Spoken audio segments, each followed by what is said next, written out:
السلام عليكم ورحمة الله وبركاته. ازيكم يا حبايبي؟ عاملين ايه؟ يا رب تكونوا بخير. النهاردة بقى روتين كده حلو في المطبخ. هقول لكم ازاي كده ان احنا على قد ما نقدر نوفر. اول حاجة دي كده انا كنت عاملة مخلل ليمون وخيار وجزر. انا ما صورتوش الصراحة لان انا عاملاه معاكم قبل كده. بصوا ما شاء الله شكله حلو جدا. راجعوا بقى الفيديوهات القديمة وتعرفوا الطريقة.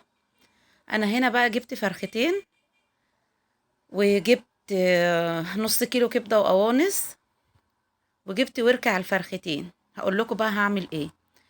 اول حاجه عملت صدور الفراخ. طلعت الصدور دي بانيه. طلعت لي كميه كويسه الحمد لله. اهو بصوا ما شاء الله. كنت بوريكم الكبده والقوانص. ودي كميه يعني متهيألي كده كيلو او كيلو الا حاجه بسيطه خالص. وعملت الوراك حمام كداب. ودي بقى الاجنحه والرقبه وال اللي هو العظم اللي طلع من الوراك بعد ما عملته حمام كداب هوريهولكوا برضو. اهو. ممكن بقى ده نعمله كده لوحده في صينية بطاطس، ممكن تعملي بيه شوربة. يعني هتستخدميه، يعني مش هنرميه، لانه هو فيه لحم برضو اهو. ماشي. جبت بقى ورك تاني زيادة عشان اعمل حمام كداب، علشان يعني يبقى 5. طبعا تقدري ان انت تعملي الوراك ديت مشوية. تقدري ان انت تحمريها وتعمليها جنب اي نوع طبيخ عادي. مش شرط يعني حمام كداب. بصوا ما شاء الله. كل ده بقى بكام؟ ب220 جنيه. فرختين كبار، ونص كيلو كبدة وقوانص، وجبت وركة على الفرختين. كده عندنا كم طبخة بقى. يعني بصوا الأجنحة والرقبة والحاجات اللي هي طلعت من الوراك دي كده لوحدها هتتعمل مرة. والبانيه ده هيتقسم على مرتين لأن ما شاء الله كميته كبيرة. والكبدة وقوانص ده هنعملها مرة. وهنعمل بقى النهاردة حمام كداب، بس هنزله لكم ايه في فيديو تاني. اول حاجة يعني بعيدا بقى عن التوفير، هو طبعا كده بالنسبة لي انا يعني بوفر في الفلوس. بالنسبة لي اوفر كتير. وعشان كمان ببقى الحاجة عندي موجودة في البيت. في اي وقت عايزة اطلع حاجة واعملها بطلعها بتبقى موجودة. ومظبطاها بقى على حسب استخدامي. الكميات اللي انت عاوزاها، وبتوفري وقت بقى ومجهود وفلوس. فانا بالنسبة لي بتبقى حاجة حلوة قوي ان انا اعمل حاجة زي كده. ممكن طبعا على حسب ما انت عايزة، ممكن تجيبي بقى 3 فرخات وتعملي نفس الحكاية كده. ممكن فرختين بس زي ما انا جبت. على حسب. اتمنى الفيديو يعجبكم وتشجعوني تشتركوا في قناتي وتقولوا رأيكم في الفكرة دي. كده طبعا بنوفر اكتر وبنوفر احسن.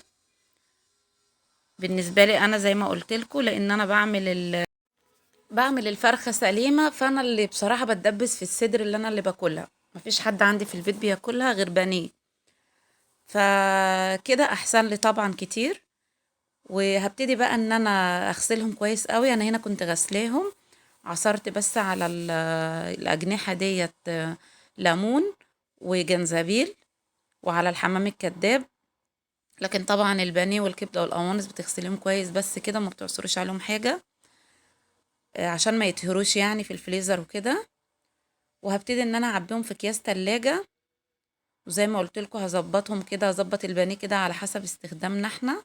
على حسب عدد افراد الاسره يعني.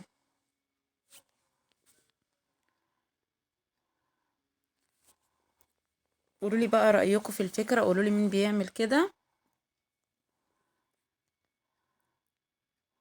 بصوا كده جبت اكياس تلاجة وابتدي ان انا اعبيهم.